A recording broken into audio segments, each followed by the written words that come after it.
childhood.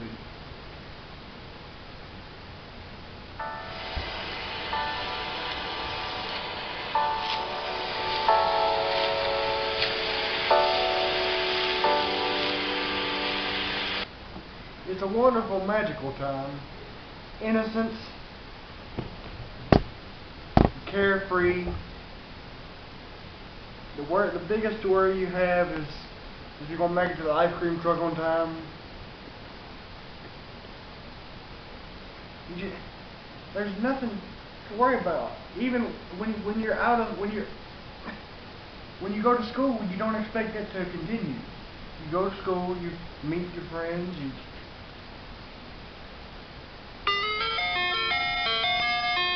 There's that ice cream truck now. Where's the ice cream truck? Oh, there's the ice cream truck. See you later. Oh, Mom, I need some money.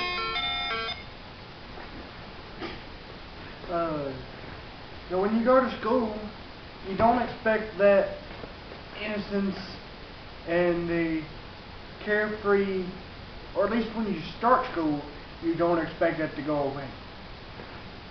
Little Johnny and little Sue, they go to school, they want to have fun, they want to play with their friends. They want to be kids, and that's what they should do. That's what every kid should be able to do when they're at school, be kids.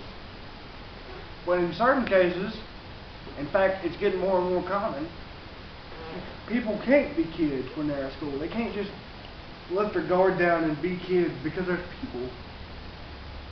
people that aren't comfortable in their own skin, people that feel a certain way. They're angry at the world. They don't know how to deal with their feelings, so they tear down everybody else. So we're all even. Those people are called bullies. Bullies, it could go from anywhere from physical bullying, emotional bullying, verbal abuse.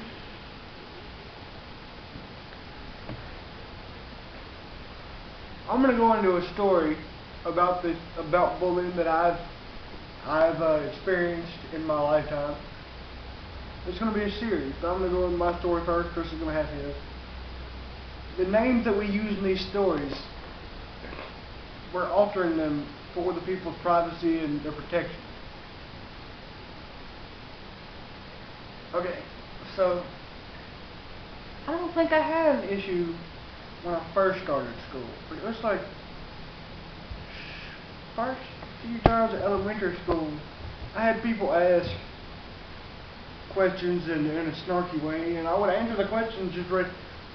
Why are you walking like that? What's wrong with your legs? Your leg's broken. Can you not walk?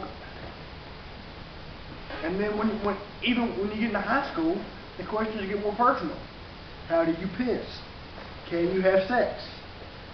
All these questions start coming up, and sometimes people don't want to ask the questions, so they just say the stuff and talk their trash out behind with their friends. And I was sitting, keep in mind, I'm a junior in high school. I started a new school in February.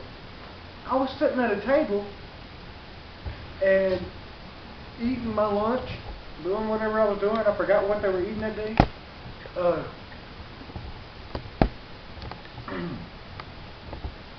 And all of a sudden I hear something about, can he talk? Can he talk? That boy, I don't think he can talk, but he's just stupid or something. He's stupid. He can't talk. So this is a normal behavior for me. I'm used to it. I'm passive aggressive kind of when it comes to these situations. So my conversations with my friend Tyreek, they become 72% louder. And I talk. And then they keep talking. Oh, okay, he's talking, but he don't hear us. He don't hear us. He can't hear us. He's not dumb enough to respond. He's dumb enough not to respond. He don't even know what we're doing. So then when I hear that, I come in all innocent. Is everything alright? Come on, nudge them, lean over the table, you know. And there's a few inches between you. You gotta lean over and kind of crane your neck. Is everything alright? Yeah, what? Well, y'all just don't seem right. Something doesn't seem right. Well, okay. I did it. It don't. What does it seem right? I just wanted to check on y'all. That's all. I feel like I needed to check on you. Something didn't seem right. Oh, okay. Thank you, buddy. From that point forward, they shut their mouths for about 30 seconds. And once they opened their mouths again, oh, I didn't think he'd hear us. Oh shit, I didn't think he could hear us. Oh no. I wasn't mean about it. I didn't go crying. You have to find your way to handle things. You handle your situations. Another situation. Same school, different. I got into a lot of stuff at this school. A lot of stuff happened. Yes. Thank you, faceless and nameless nodding camera. Okay. Gracias. Okay.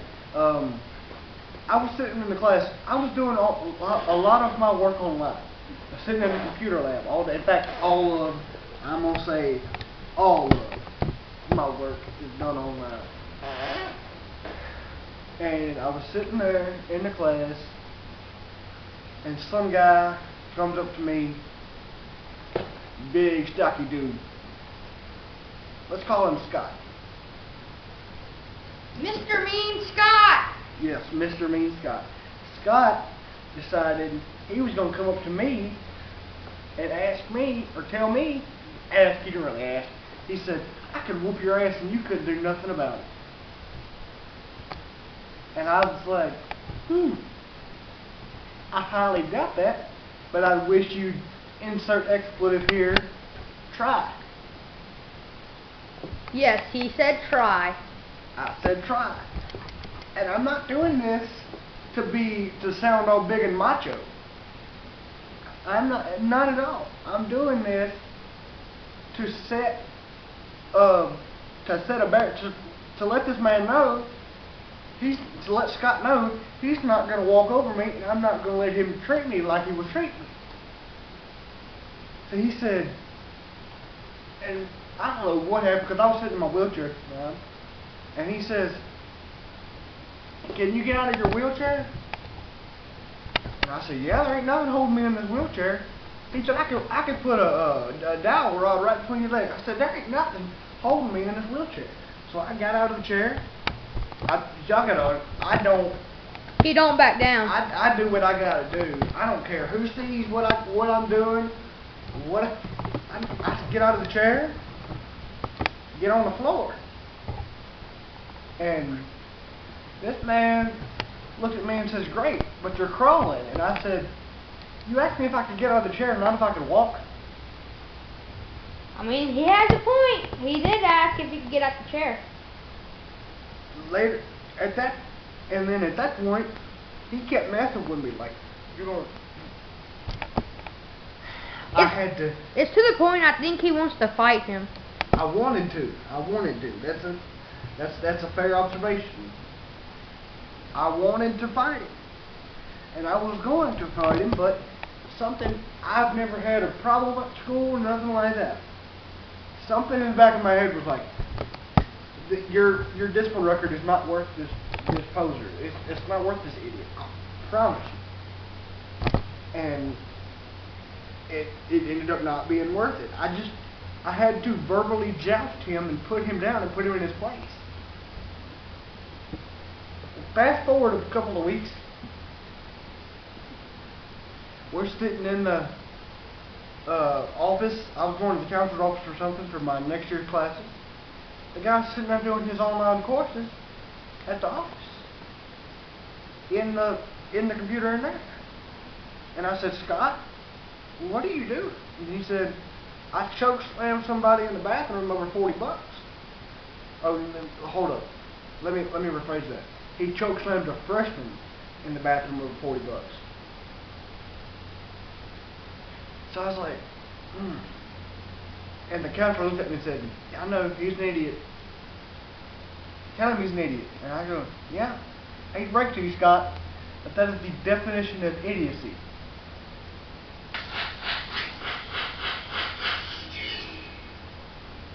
No, we had it's prime time rapping. That is the definition of idiocy. And at this point, I've never gotten in any trouble. Nothing has happened. When I just told that man, 6'3", 200 and something pounds, big stocky dude, that I just called him an idiot for everything he owned, essentially, in front of all these counselors. I was like, oh no, I'm SOL, I'm getting in trouble. All these counselors look at me, they're quiet for about 5 to 6 seconds. This is for Scott. No, bruh. Look at this dude.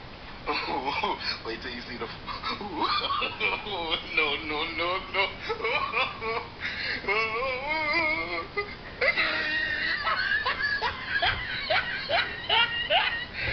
Look at the top of his head. Look at his lips. Alright, so we get in there, and he's sitting down and back to our regular scheduled program. The counselors look at me and they go, oh! All of a sudden, you know, the flash mob, like that gif at the end of everything when so many things like, oh, my boy roasted him, and they all start jumping around happy and stuff. And I'm like, alright, well, this is a new area. I didn't expect this to happen. And I never got in trouble. In fact, I was kind of popularized. I was set in stone with the staff, as they knew who I was. They knew I wasn't going to take anything off anybody, and they knew that I was going to fight back with my tongue before anything else.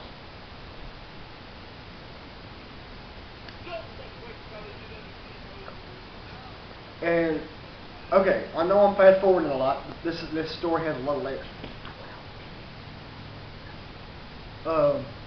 We fast forward, the guy's already graduated. He was about to graduate anyway. He graduated. Somehow he walked, by the way.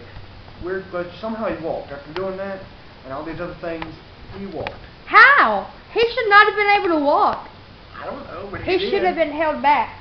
I don't know, but he did, and I'm kind of glad he did, because I'm... You don't have to deal with him. Yeah, I don't have to deal with him. Yay! I mean, we shook hands and stuff, but... You're just glad he got out of school. I really don't have anything for him, to be honest with you. See, Scott messed him up. Scott did that to himself, right? Yeah, he did it to himself, but anyway. We were sitting there, I was talking to my teacher. Cool dude, really cool dude. Let's call him Mr. Andrews. Mr. Andrews. Mr. Andrews. What teacher is he? Like biology, science? He taught everything, dude. I was in the online classes. Oh, yeah, forgot about that, yeah. He was a chemistry teacher by trade, but I was in his room 24/7. 24/7, 365. Just for school people. Yeah, no, there wasn't nothing going on like some breaking news stuff like. No. It's just to get his just so I could get my stuff situated, because I was a whole semester behind and I needed to get. But anyway, I was talking to him and I said, Scott, you know, I almost fought Scott in your room. No, Andrew was the teacher. You said Mr. Scott. You said Mr. So you told Mr. Andrew. Yeah, I told Mr. Andrews that I almost fought Scott in his room. And he was like, I can believe it. Scott could piss off a saint. And I said, yeah, I was pretty close to fighting him, and I was not going to stop. Like that far? That far. And I talked to Chris about this. Chris knows. Yeah, I do know. I helped him through it. I helped him not to. Yeah, he was the voice of reason in that situation. So he was like, I'm glad you didn't do it. It's all good. I pat him on the back for. Yeah, I didn't let the testosterone overcome my reason. Anyway, that's a good lesson to learn too. Always think before you act. Always think before you act. You can mess up one thing, it can mess up your life. Ask Chris about calling somebody a candy. It wasn't me. I was just with somebody and they said something and I told somebody and I got in trouble. But that ain't this video. That will be part 2. Okay. Get back to the point, old man. Teaser to part 2. Okay. By the way, P.S. before we end this video, I did end up catching up that semester. I'm going to graduate next spring, and I'm already actually ahead. I could graduate at midterm, but I really have nothing else to do. So,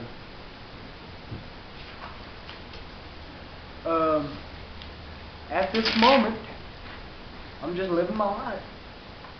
I ain't gonna let anybody stop me. Well, that's all we have time for. Hey, look, we have one thing for you. Okay, apparently we're waiting. Since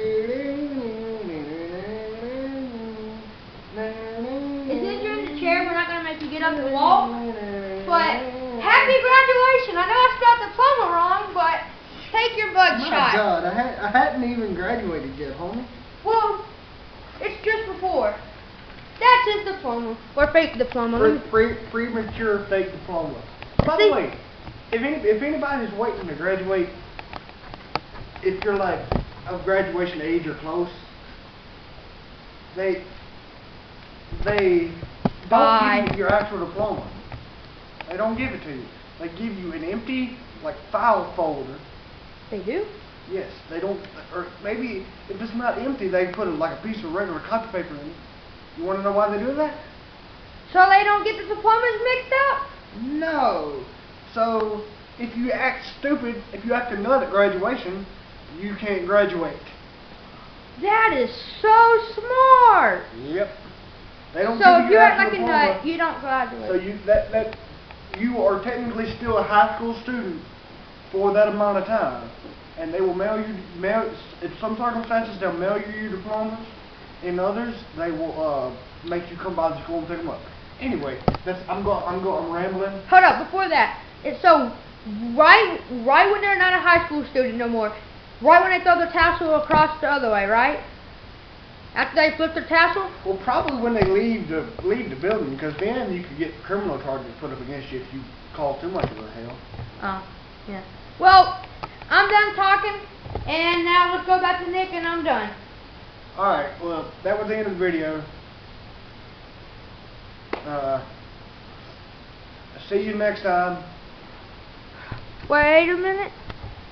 I hope y'all liked and enjoyed.